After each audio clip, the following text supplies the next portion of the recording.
All right, now we're good to go. So good morning, everyone. My name is Rob Del Mastro. I'm a senior advisor here at the Small Business Development Center at Clark University. I welcome you all to this webinar. We're going to talk about how to play nice with Google. Is really what this comes down to. So for those of you who don't know what the SBDC is, we are a nationwide organization, the America's Small Business Development Center. Most of us, or a lot of us, are hosted by universities across the country.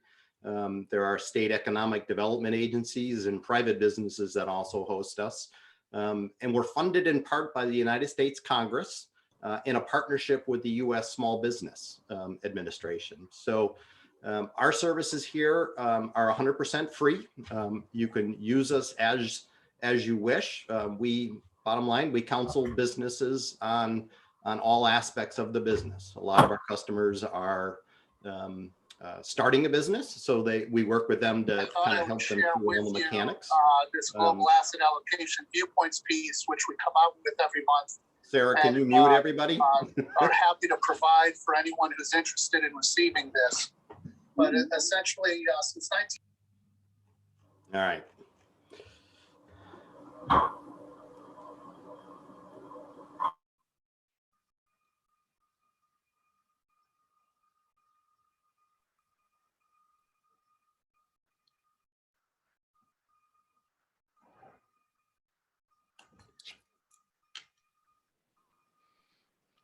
I think Robert is muted too.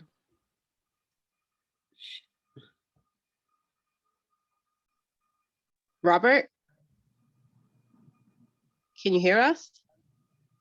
You have to unmute yourself. Yeah, sorry, Sarah muted me. That was my fault. Thanks, Sarah. Sorry about that, buddy. All right, gotta love technology. As I was saying, as counselors here, we work with small businesses, startup businesses. We help them get started. We help businesses that want to grow their business. And I even have a couple of clients that I'm helping close their business. If you're interested in our services, Sarah will be sending out an email at the end of this. What I suggest, reach out to Sarah and she'll get you hooked up with one of our counselors here. We have 4 counselors here at this particular office. Our region is basically central Massachusetts that we service. And a majority of us have all run and owned businesses in the past. Me personally, I've owned 3 businesses and ran all 3 of those. I've also been part of another startup as well. So my industries are insurance, IT, and my last business, which I'll use as an example throughout this meeting, is I ran a co-working business here in Worcester. All right, so let's get moving. So here we're talking about how to reach customers online with Google. And as I said at the beginning, this is really this is really how to play nice with Google. So this presentation that we're going to go through today was actually provided by Google. Google has a program that's called Grow with Google. The Small Business Development Center is a partner of the Grow with Google program. And Google actually provides us with these webinars to educate our customers. Obviously, there's an advantage to Google. They get people using their products. But the bottom line is Google is the behemoth out there in the search world. And if you want your business to be found by your customers, you've got to learn how to work with Google. And that's what I'm going to kind of go over here in today's presentation. So thank you, Google, for providing this to us. We also have many sponsors who help us do the work that we do here at the Small Business Center. And so this is a list of our advisors. Okay, now we got that all out of the way. We'll start our presentation. So the big question, you must know the questions before you can provide the answers. That'll become more relevant and understandable as we go through this thing, but just keep that in mind. Okay. So this webinar is broken up into 3 sections. I had reserved an hour and a half for it. I think we're only going to need an hour. So that provides us plenty of time for questions. I've provided breaks throughout so after each section, I have a break for questions, Q&A. Please just type in your questions in the chat box, and then Sarah will kind of help me go through those as we get to those breaking points. But first, we're going to talk about how Google helps businesses reach customers. So it's kind of talking about the mechanics of Google and how your website and Google will work together. The next section is really kind of the cool part of this thing. And it talks about the tools that Google actually provides for free to help you play better with Google. There's some just great tools out there. And then finally, the last section is on using Google Ads. It's a relatively short section, but you know, Google wants you to spend some money on them and do advertising on their platform. Okay. So SEO. I'm only going to talk about it on this one slide. SEO stands for search engine optimization. Kind of the layman's term is do the right things to make Google recognize you.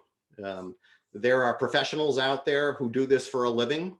You hire them, they work on your website, they work on any kind of social media platform that you have to kind of mold and shape your presence to work well with Google. I am not an SEO expert, and everything we're going to talk about here today is technically SEO stuff, but it's the last time I'll use the term.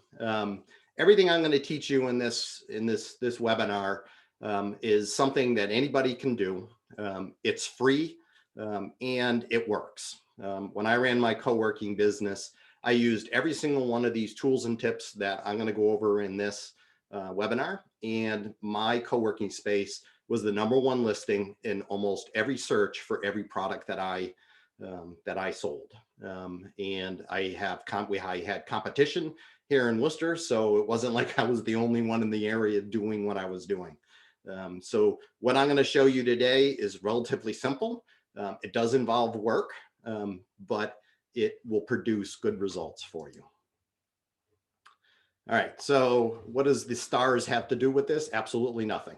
I'm going to show you a video right now. I just want you to listen to the video, and I want you to think about how it relates to you and your customers.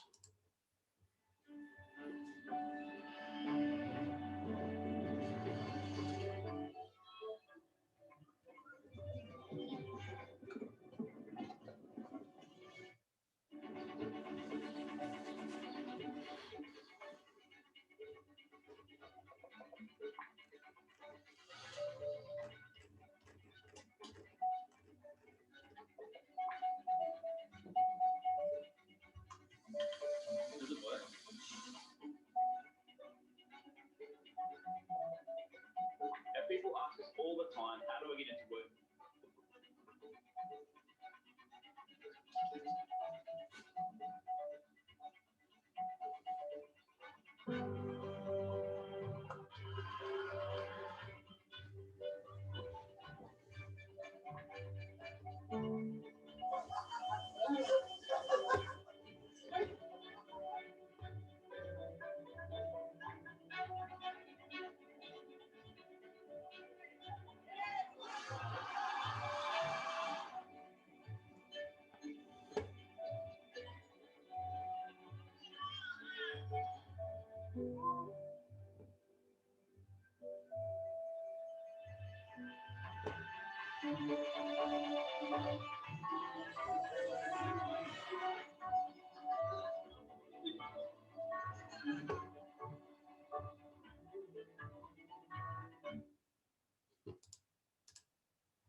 So I think that's a great video.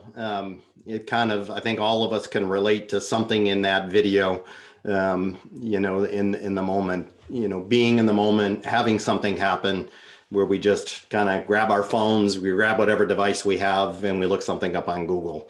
Google makes the bold statement and says, we no longer just go online, we live online. In reality, it's true. Everything around us is connected to the internet. We have smart speakers in our homes, and we just ask questions and we get answers. We live in a world where instant information is required. If you're as old as me, you remember the days when you had a question, your option was to go grab your old encyclopedia and try to get an answer, and hope that your encyclopedia is less than 10 years old. The world has just changed so much, and that means a lot to your business. And so the importance of that video is to help you start to understand and start to think about what are those moments that your customers have, and what's the relationship with your business. What are the moments that bring them to your business? What are the questions that your customer is asking? So this says, when they ask, I want to know, I want to go, I want to do, I want to buy, how does that relate to your business? And more importantly, are you answering those questions? Is your online presence answering those questions? All right, so that's kind of the theme of what we're going to talk about as we go through this presentation. So think about the think about the questions that people ask you when they walk in your business and when they call you on your phone. Those are important things to know and to understand, and to be able to respond to. And again, make sure your website responds to those things. And rather than focus on what you want people to know about your products and services, think about what they need. What are the questions that they're asking? What are the moments in their life that will draw them to your business? And by doing that, you can leverage those micro moments in people's lives and be there for them and answer those questions. Okay, so that sounds really philosophical, right? But it's the reality of the world that we live in today. All right, you need your business to show up on Google, because a majority of the world uses Google as a search engine. If you have Google Home in your house, well, what do you think Google Home is using to answer your questions? It's going against the Google indexes that are out there, and those indexes we'll get into in a little bit to describe what they are. So you must know the question before you can provide the answers. And providing the answers is what your online profile is. All right, so connect with customers in the moment that matters. So one of the things that Google talks about is, and I think most of us can relate to this, when we want to buy something, what do? We go online first, we do research, we check customer reviews, we check competitors, we do a lot. We do a lot of research before we buy today, versus before, whenever I'm a big gadgets guy. So whenever there was a new gadget out there, the only thing I could do before the web existed was to go to Best Buy or Circuit City and take a look at the products. And what did I have for a reference? I could talk to the guy who's trying to sell it, but we all know they don't technically know what they need to know.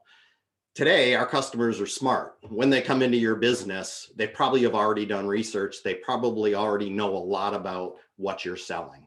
So be prepared for that and just keep that in mind. It's an important piece of information to know. And just understand that your website is kind of the new front door of your business. It's the first time maybe your customer has an interaction with your business.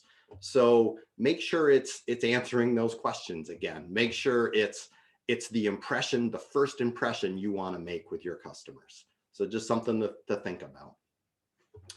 All right, so now we're going to get into the mechanics of what Google actually does.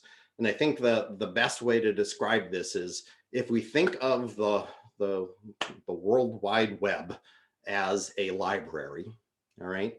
Everybody's website is a book in that library, and every page on that website is a page in that book. And so what Google does is they've written software to literally go out and read every book on the internet.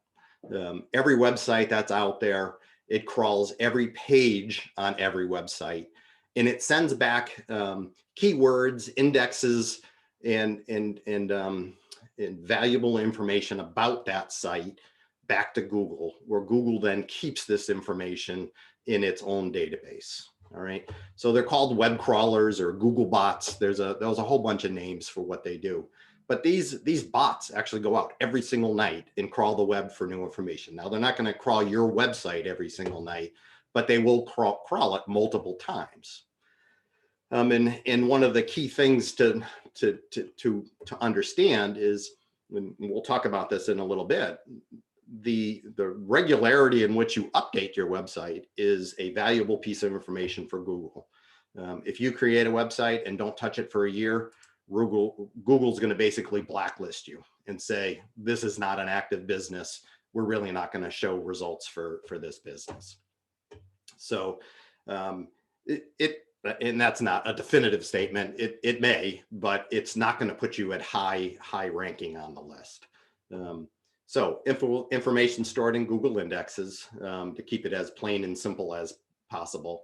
And indexes are sorted by page content and other factors. And we'll talk a minute about what those other factors might be. Okay, so when someone searches, they're actually not searching the web. When they search on Google, I should say, they're searching Google's indexes. And Google then tries to determine, okay, based on this information that I have, what's the best search results that I can give you? And it goes through, billions of records, and it returns it all in a fraction of a second. So I'm going to read this stuff down here in yellow because this is what Google kind of highlighted, and I think it does a great job of kind of describing it. So Google algorithms consider more than 200 factors, or what they call signals. Okay. Signals include basic stuff like language and location. Okay, so that's pretty easy to understand. I'm in America.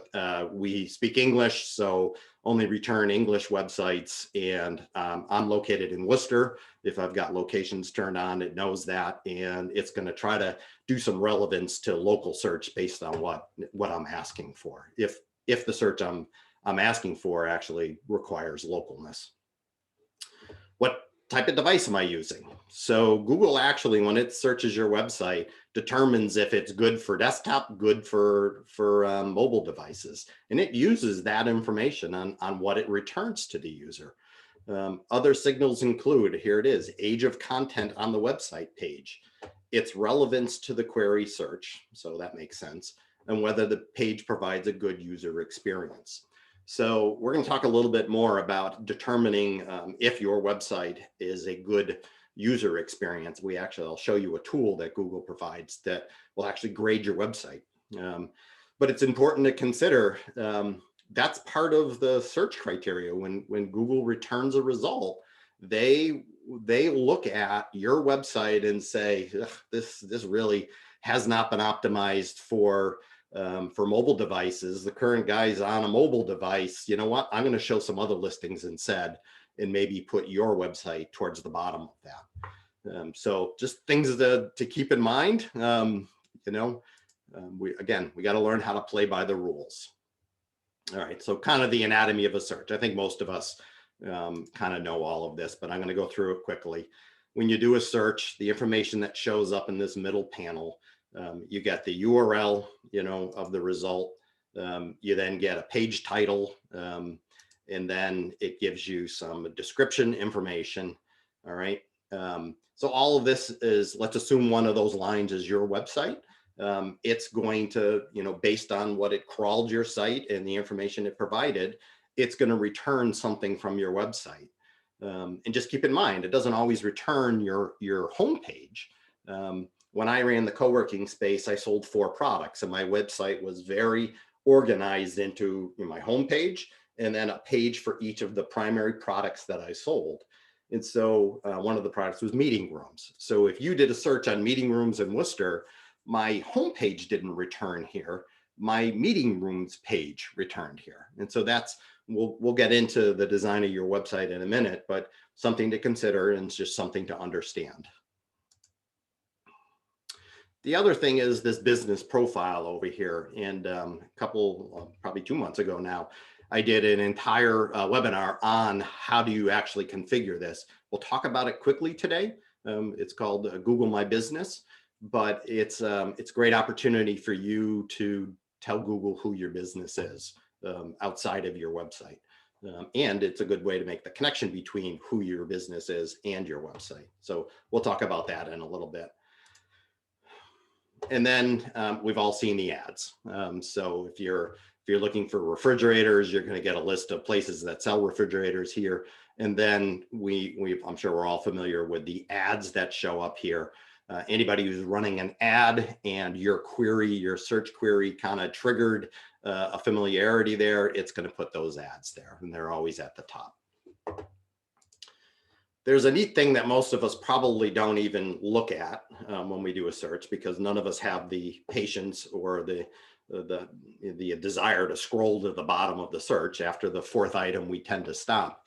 But at the bottom of every search, there's some really valuable information. And as a business owner, you really should play around with this. So at the bottom, it's going to show you it creates a search result page, right? So related searches to this topic. So for example, I went in and I typed co-working spaces in Worcester, all right? And so this was the results that came up. So what this says is that other people, this is what they're searching on.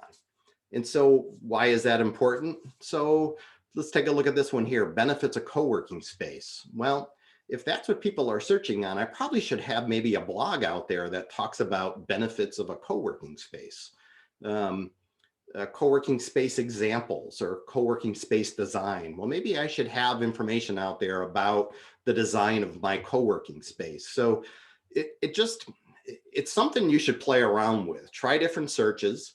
Take a look at the bottom. See what other people are searching on that may trigger some thought about what you should be including in your website. So again, a free little tidbit that Google provides for us. All right, so first section done. We've talked kind of about how does Google search your website. What are some of the things you need to consider? Very kind of high level, but I just want to pause for a second in case anybody has any questions. So if you do, just pop them. You can actually probably the best thing is just pop them in the chat window. I'm gonna take a drink. Such a quiet group this morning. Nobody has any questions? All right, we're going to move on then. Okay, resources to help you appear in Google. So this is kind of the meat of the presentation. We're going to go over 4 different tools that Google provides that are extremely helpful in getting your business recognized by Google. So the first one we're going to talk about is create a free Google profile in Google. It's called Google My Business. So just so everyone knows, we're going to send out this presentation, and so you don't have to write down these links, these URLs that are here. So we'll send it out. You can take a look at it then. But this is all about that profile that shows up on the right hand side. So this is just an incredible tool that a lot of businesses overlook.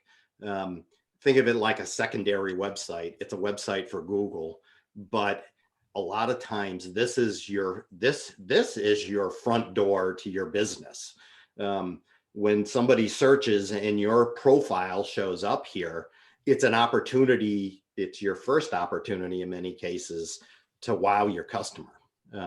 So you can put photos in here. I mean, it's really kind of crazy what you can put in here. You can list your products. You can list your services, obviously your office hours, your address, and your phone number.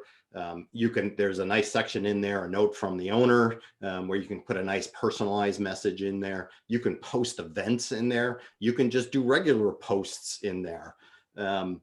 It's like I said, it's just an endless amount of information that you can put in there. You can pick categories that are related to your business.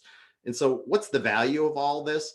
Everything you put in this Google My Profile becomes part of that index, and it's telling Google who you are, and there's a link obviously to your website, so it makes that connection to your website.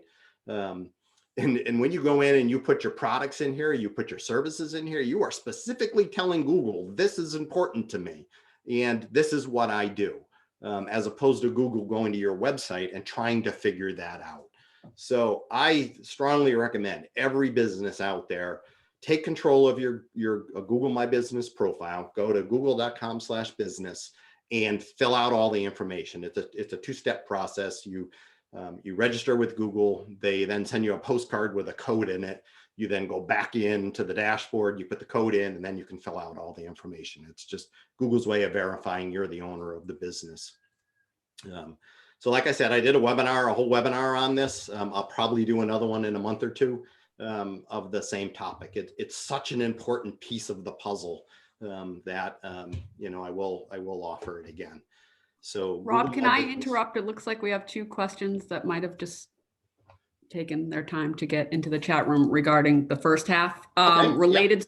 Related searches. Can you use those as part of your keywords on your site? Absolutely. Yeah, that's kind of what I was implying, and that's exactly what you need to do. Those are phrases people are searching on. So if you can somehow embed them into your website, and we'll talk a little bit more about the technical pieces of putting headers and titles on your website. But if you can get those into your website, that's how Google makes those connections. And if Google's telling you that's what people search on, it's probably something, if it has relevance to your business, that's something you should try to put into your website. I have one more question. What do you do when you don't have a physical address for Google Business when you work out of your home? And I know this came up in one of your Yeah, last so Google we talked sessions. about this What- and when we did Google My Profile, and it's you really don't want to put your home address, you know, out there and broadcast it to the world. So what Google allows you to do is provide a service area. Where do you provide service? And you can make it as big or small as you want. It could be a couple of zip codes, it could be a couple of towns, it could be Worcester County. So when you go in and you define your Google My Business profile, it won't have an address on there, but it will have a service area on there. And that's how Google handles, for many of us who work out of our homes, that's how they handle it. Thank you. All right, is that it? Have the same think question. that's it. Okay. All right, so let's go on. Tips for appearing on organic search. All right. So here's a couple of tips that kind of Google provides for you. All right. Regularly publish relevant original content on your website. And I'm sure you've heard that before. And I know all of you have the question, what the heck do I keep putting on my website? It's a great question. I don't have a great answer for you. I know that when I ran my co-working business, I changed my pictures all the time on the website, and that triggers Google's bots to say, hey, he updated his website. So pictures are an easy way to do that. The other popular way is doing blogs, just doing quick posts out on your website. Call them a blog. Most website development tools have the ability to specify something as a blog. Write, doesn't have to be a novel, just write a short little thing that's got some keywords in it that are relevant to your business. So when I ran the co-working business, the 4 products that I sold, I did co-working open desks, for drop-ins.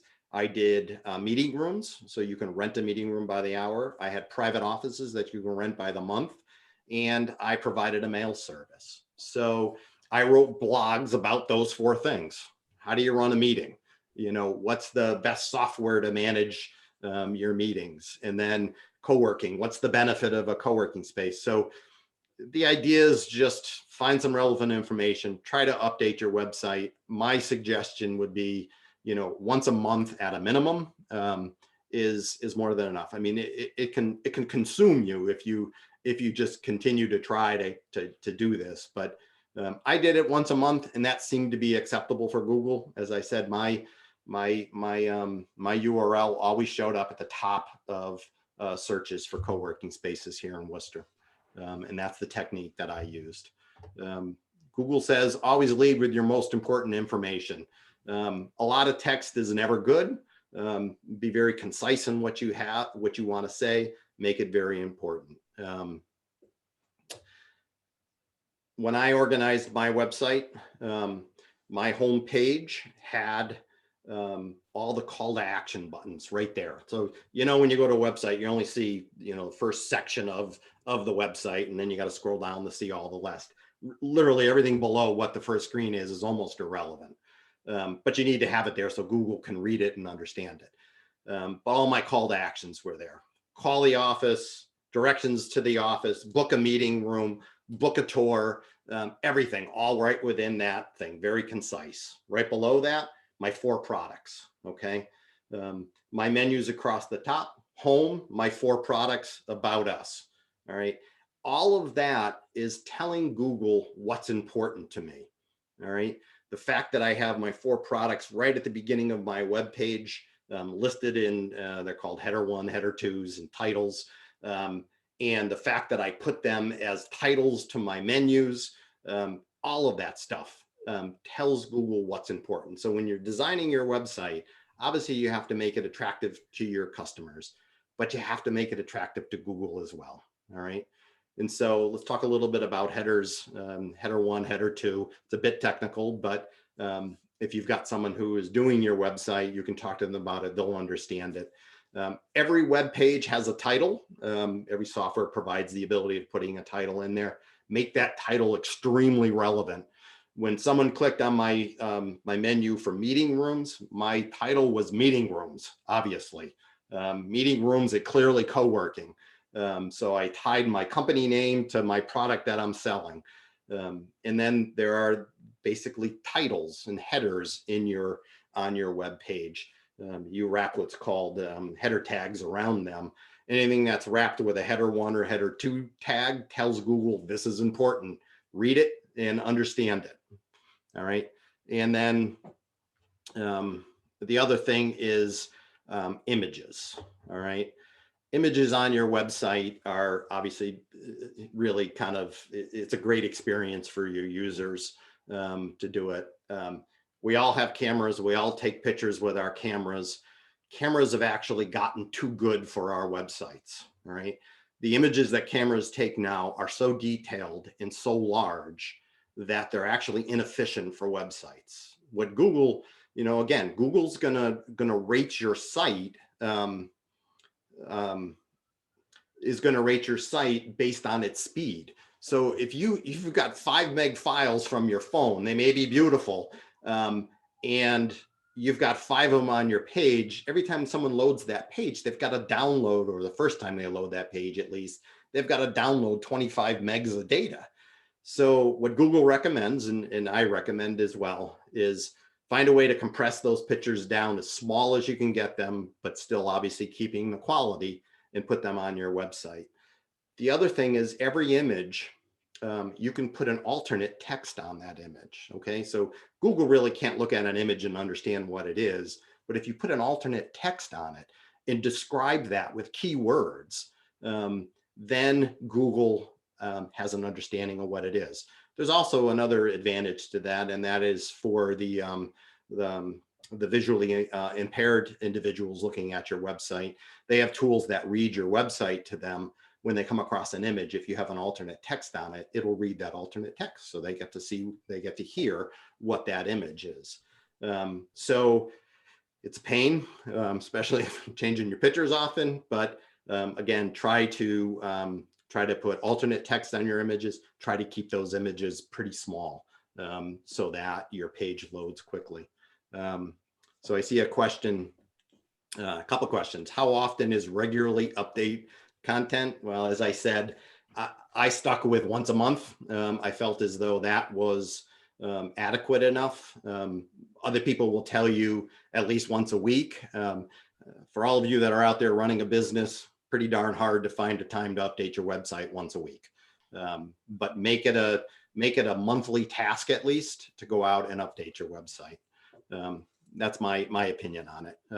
What's the general rule of thumb with header tags on each page? It's a great question. What Google says is don't overdo it. Don't make everything on your page a header, because now you've confused the bots.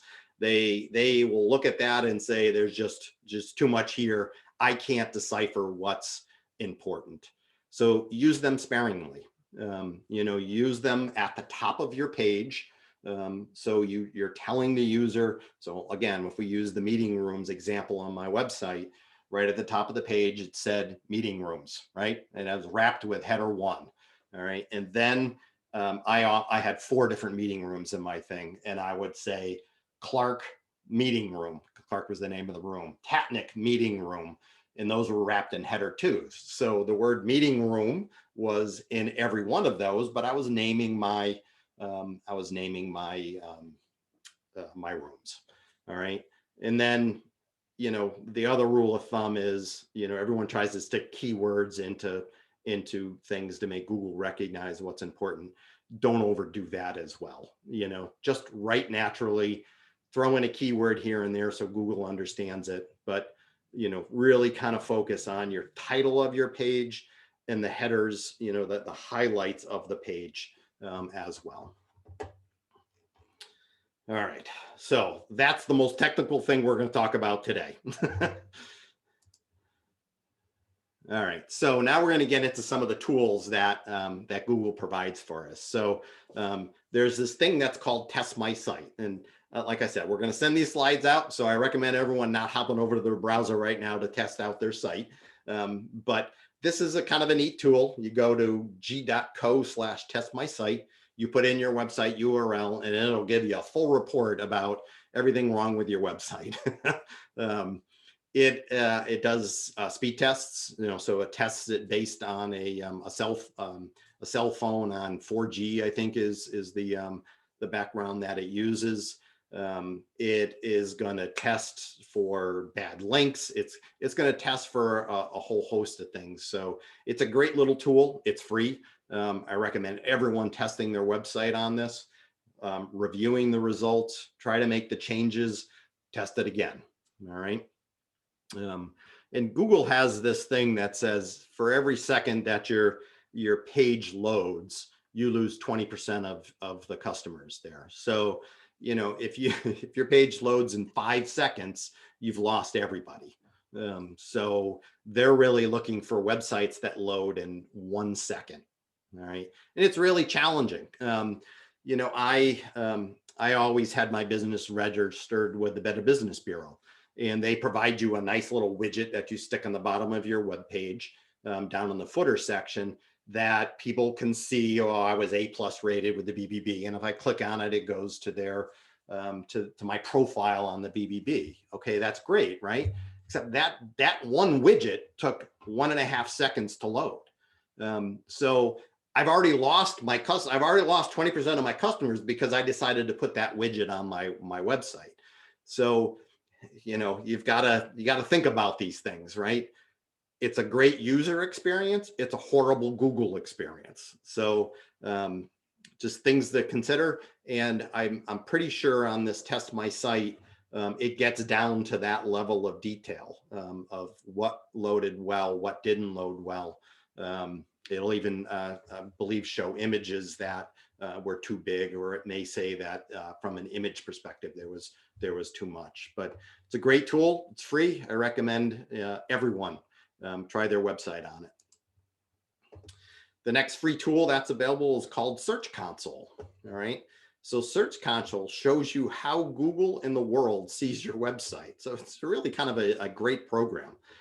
So the report will tell you which queries cause your site to appear in search results. All right. Which websites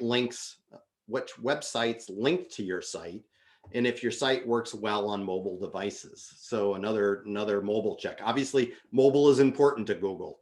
There's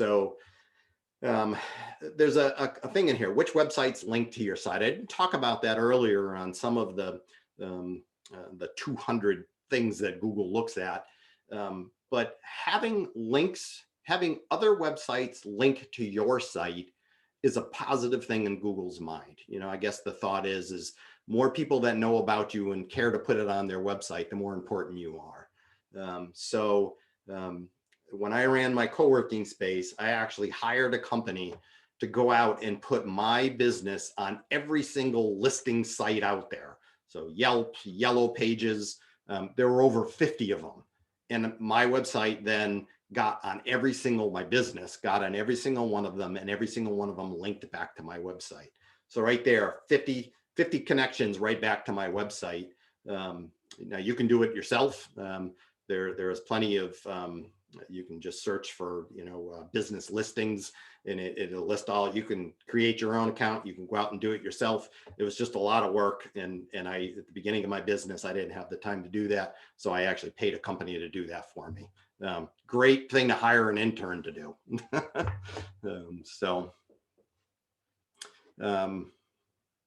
So it says, please repeat the second tool. So the second tool is this search console tool. And it's, if you go to g.co/search console, again, you would type in your website, and it then provides you information about your website, what queries were used, where your website showed up in Google search, again, what websites are linked to your site, and some details about mobile response.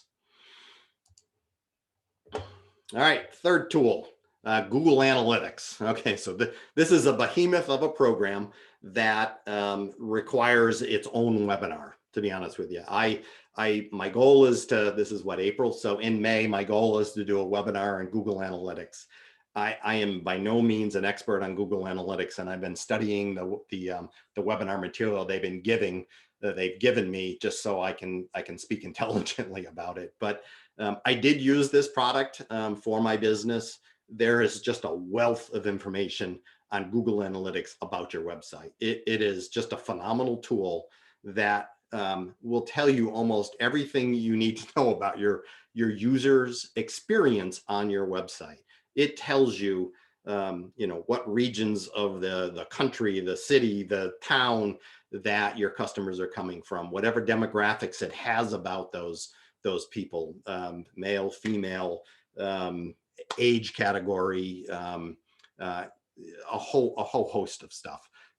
There's got one really neat tool that I used all the time, which literally shows the flow of people through your website. So they start on your home page, and then you see the bulk of people then go to this page. And from there, they go to the next page. And then guess what? 85% of the people drop off there. Well, why? So it at least allows you to ask the question, why? And so it's just, I mean, everybody should be using Google Analytics on their webpage, and they should be reviewing it on a regular basis to help them understand how the experience is. If you put a new page out there, take a look.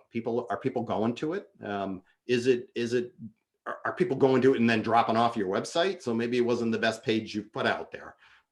So things for you to look at, things for you to do. All three of these tools, and I've got one more to show you, all free. The only thing that Google requires is that you have a Google email, because you have to log into these tools using a Google email. So that's really the only requirement, and Google email is free. These are just great tools, for you to manage your tools. So then there's this last one that we're going to talk about, which is Google Trends. Okay, so Google Trends is an interesting tool. It helps you search on what the world is. It helps you look at what the world is searching on. You can type in a phrase, and it will give you all the statistics about how many people are using that phrase, where is that phrase being used. It's one of these tools that you can like lose a day in, just playing around with words and phrases and things. It's a great tool to understand how you would find keywords maybe for your website to use. You may think people are searching on co-working spaces. In my case, when I had my space, co-working spaces, but maybe I found out in our region here, people were calling them shared workspaces. And there was a much higher use of that term than co-working spaces. So go in, play around, try all different kinds of word combinations related to your business, get an idea of what's the volume of people using it, who are the people using it, and it'll help you with building your website, putting the right information in. And all these key terms that we're acquiring through all this, you're also going to put those in Google My Business. One last tip that I'll offer here. When we go on to Google and we do searches, Google uses all personal information that it can on your browser. So I don't know what your security settings are or whatever, but it uses your prior history, where have you been, what products have you looked up in the past, your location. It looks at a whole host of things, and that all goes into that calculation of what comes back. So what I recommend everyone to doing is going in incognito. So every browser has the ability of going incognito. And what does that mean? Well, exactly what it says. It eliminates all of your personal information. You are a nobody, all right? Google knows nothing about you. And the benefit of this is your history, your search records, everything doesn't alter the results that come back. So when I ran the co-working space, of course I was searching co-working spaces all the time. So it kind of tainted the results that came back when I was trying different phrases and things. You go into incognito, you do searches in incognito, you get a true representation of what someone's first, search into your business will look like, and if you show up or not. The simple fact that I always Googled my business, well, sure, when I went into Google and searched on co-working spaces, it's going to keep pulling my business up because it's the one I kept going to. So by going into incognito, you eliminate that and you get a true representation of what the search result is. All right, so a lot of tools there and a lot of things. I tried to keep up with the questions as we went along. Any other questions out there before we go on to advertising? May I request your help in expanding my reach. I am offering a free fitness class for high school students on April 26th. Please sign up. Thank you. You're welcome, Melissa. All right.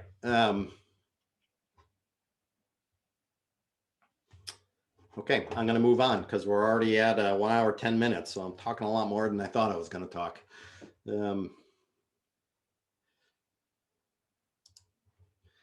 All right, how do you reach customers with advertising? I'm going to kind of go through this quickly. I'm going to show you a video first.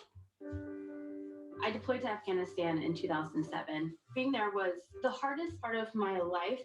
My stress level was through the roof. Yoga made me realize that I could be able to handle those stressful moments, that anxiety, and I wanted to share that with the military community. So when I decided to open a yoga studio, it was really important to get as many people as possible through our door, not only to help them, but also because we had to pay our bills. My goal was to get people to call us because we knew if we could talk to them, it would be easier for them to show up and come through our front door. It's actually pretty magical because since we've launched our Google Ads, our phones started ringing off the hook. I know my ads are working when more people than normal are walking through the door, when the number of intro offers that we're selling have doubled. And in result, we had to add 10 new classes a week. We had to hire more staff. What I love about Google Ads, it's that when I'm super busy at work, I can just check my phone and I can instantly track my results. As a small business owner, it's bigger than just you. It's about the families you impact, your employees, your own community. I have somewhere I can let my guard down, and everybody else is here for a common reason. Everybody that I've met here, and they were looking for something in their life to help them, either physically, emotionally, spiritually. Our work makes such an impact on so many lives. We're so lucky that we get to do this. I like to say that I started a community center for adults, and we just happen to do yoga here. So of course, that's a plug by Google to do Google Ads. I see one more question here. Any free text service that you can link to Google My Business account instead of giving your personal cell. Absolutely. And go figure, it's a Google product. So Google Voice, you can get a free number from Google Voice, and it's a voice over IP type system. You can actually make calls right from your computer with it, but it also receives text messages. So you put the little Google Voice app on your phone, and in Google My Business profile, you can put that phone number there. One of the neat things of Google My Business, they actually have a texting service in there. So your customers can actually text you right from that little snippet on the side there. It's a great tool. You just have to be responsive. So I turned that on for my co-working business and started getting text messages at 10, 11 o'clock at night. People who all of a sudden realized they needed a meeting room and wanted to know if one was available tomorrow. I found that a little, well, I won't say annoying. It's not what I was looking for. So I turned that service off. But Google Voice, just Google it, Google Voice. You can sign up for a phone number, and it's free. I use Google Voice all the time when I work from my home to talk to my clients. All right, so there are two places that Google Ads. So now we're talking about Google Ads. I'll be honest with you, I have never done a Google ad.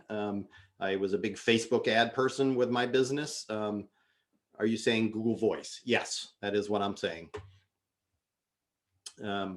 So what they're saying is that ads can appear in two different networks, and I'm going to read their descriptions of what each of these are. It's about as clear as mud to me, but I'm going to read to you what they say. The Google Search Network, which is the first one, is a group of search-related websites and apps. Your ad can appear when people search for products or services you promote. The network includes Google.com, Google Maps, Google Play, plus search-related sites that partners with Google to publish ads. Okay. I got the Google.com, Google Maps, and Google Play piece. Not 100% sure on what the partners mean. Okay, the Google Display Network, which is the second one, is a large group of websites and apps that show Google ads. These ads can reach people earlier in the buying cycle, appearing alongside content related to your business. Ads appear when consumers are looking at content, browsing websites, watching YouTube videos, checking email and Gmail accounts, or using their mobile phone. So if you think about it, if you ever search for something online, if you're looking at a product, whatever you want, and then all of a sudden you start seeing ads show up, well, that's the Google Display Network that's doing that. All right, so let's get into creating a Google ad. Ads.google.com. That's where it all begins. That's where it starts. The first thing, so again, these are ads for your business. So the first thing that it wants to know is your business name and the URL of your website. So one thing I didn't mention prior, I have a couple of clients that feel as though they don't need a website, that their business is mainly done through social media. So they have a Facebook page. And I would agree with them 100% that that's where their customers find them, but it's not where Google finds them. And the bottom line is, if you want to show up on Google searches, you need a website. Everything Google does, most of what Google does, is keyed towards your website. I mean, here we're talking about ads and its website. Everything I've talked about to this date is about website. Google My Business points to your website.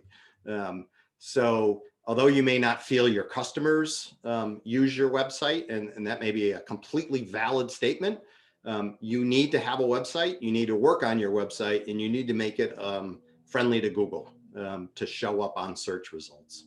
So just my little 2 cents on that. Okay, so you've started your ad, you've listed your business, your website. Now it's asking you for what's the objective of this ad? Is it to get more phone calls? Is it to get more people to your physical location? Or is it get more people to your website? So you just pick what is appropriate for your current campaign.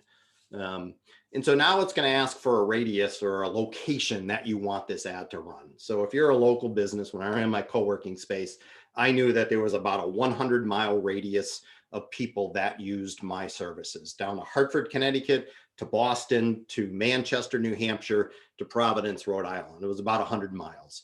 So any ad that I ever ran was a 100-mile radius around Worcester. All right, so that's what I used. So you need to decide what's appropriate for you. Maybe your radius is much smaller. Maybe it's just Worcester. Maybe it's just a couple of zip codes. Maybe it's Worcester County. Whatever that radius is, you would tell Google in this place now what that is. And so when you're dealing, your first option is to put a radius around a central location, and that's what this screen's showing you. And as you do it, in this little box here, it's going to tell you the potential clients that may see your ad. If you don't want to use a radius, then that's where you can get into specifics. Okay, you can put zip codes, you can put cities, you can put counties. Yeah, so it then shows you a list of the towns that you've identified, and again, it's going to update this little box over here that's telling you how many potential clients you can get. The next, it's going to ask you to choose categories. And if you've already filled out your Google My profile, Google My Business profile, you've already identified your categories and your subcategories, and they appear here as recommendations for you. If you haven't done that, well, then you've got to put them in. What's your business category, and then it gives you some suggestions, and it allows you to put a couple of categories in here. And as you start adding categories, you'll notice that the potential audience will then start to shrink, because now you're filtering down not only on a geographical area, but now on a category ratio. And it's all based on whatever personal information Google knows about the person doing the search. So it does allow you to kind of narrow down your search to the audience that you're looking for. So the next step is to actually kind of define your ad. Google requires that you do 3 headlines, 2 descriptions, and 1 display URL. So if you're trying to get people to go to a certain page of your URL, you would put that URL in there. And probably many of you have heard of a landing page for a campaign. It's a great idea to have a very unique page that is not accessible through any of the menus of your website, but yet still part of your website. So then when you go into Google Analytics, you can actually track how many people went to that specific page. There's also analytics about your ad, which will tell you that same information. But here you define 3 headlines, 2 descriptions, 1 URL. What Google does is mixes and matches these headlines, these descriptions, and the URL to find the best results. It does basically studies as it puts it out there, and based on how well people are responding to the combinations, it then starts to mold your campaign into something they believe is going to have the best results. And then there's the money part. All right, so this part is not for free. Of course, Google is going to give you a recommendation of what you should spend. And then, of course, you have the ability of overriding that. So one thing to keep in mind, the cost will vary per click. All right, so what does that mean? You only get charged for when somebody clicks on your ad. You do not get charged for it showing up. All right. So I'll read what they say just so I can just make sure I say it clearly. The cost will vary per click, but you will not pay more than your monthly budget. So you pay only for the actual clicks in the calls that your ad receives within the budget that you set. So for example, if your maximum monthly budget is $300, but you only receive $200 in clicks, you'll be charged $200. Google doesn't tell me how they determine the cost per click. And I think my understanding is that the cost per click depends on what you're selling and how many people out there are selling it. The more people selling it, the cost per click costs more. The less people selling it, probably the cost is less. So it's all about competition. They do tell you in here that if I spend $10 daily average, 304 monthly, will reach an estimate of 17,000. So it does give you an estimate based on all the parameters that you've given it as to, you know, how many people it's going to reach. And then it actually will tell you, Google thinks that 230 to 400 ads will be clicked per month. And that's with your $10 a day cost. So it does its best job to kind of tell you, what does it mean when you put in a dollar amount? And these dollars have gone down significantly. Google has really revised their ad campaigns. Before it would cost hundreds of dollars. Now they've got it down to a reasonable dollar amount that small businesses can afford. All right. So once, of course, you've launched it, you have the ability to go back and edit it. You have the ability to suspend it. If you want, you can add more money to it. You can define days that the ad should run or hours that the ad should run. There's a whole bunch of parameters in there that you can go in and adjust. And then, of course, you have Google Analytics tied to it. So you can then, like the woman said in the video, on her phone, she can actually see how her ad's doing. If you happen to notice that certain things aren't working or working well, you have the ability to go in then and adjust it to kind of tailor to what you're seeing on Google Analytics. All right, so there's two other types of ads that Google talks about. I'm only going to just mention them basically, and that's it. It's G.go CO shopping, smart shopping. So I'm sure we've all seen this group of pictures up here. If I was searching for refrigerators, you know, the refrigerator shows up. There's through this program here, Smart Shopping, you can define your products so they show up here. And the last one is YouTube advertising. So we've all watched YouTube videos. We all see that ad that comes on before the video you're trying to look at comes on. We all hit skip ad. What Google says is that with YouTube ads, depending on what you pay, your ad can be skipped or your ad can't be skipped. If you pay enough, your ad can't be skipped and they've got to watch the full ad. So again, it's all up to you. If you find that your customer base are big YouTubers, maybe that's where you want to apply your dollars to. They did not provide any more information on either of these things other than just the mention that they're out there. All right, so 125. Wow, we're almost out of time. So what did we go over? Create a search-friendly website with useful information that should load quickly on all devices. Explore the tools that Google provides to help you define your website and get people to it, and then consider doing advertising. All right, so these are all the URLs that we covered in the webinar. Again, we're going to send you these slides so you don't have to write them down. And that brings us to our last Q&A. Remember, answer the questions your customer are asking. Make sure your website answers those questions. Can you advertise without it saying ad on Google? I am not aware of being able to do that. You know, I think that's just the way that your ads will show up on Google, is with that ad on it. Any other questions? This is the whole gamut here. If you've got any other questions, go ahead and type them in, and I'll try to get them answered for you. Again, my name's Rob Del Mastro. Here's my contact information. I have no issues with you contacting me. I'd be more than happy to talk to you and help you out. If you are interested in our counseling, please contact Sarah. She will get you registered in our system and assigned to one of the counselors here.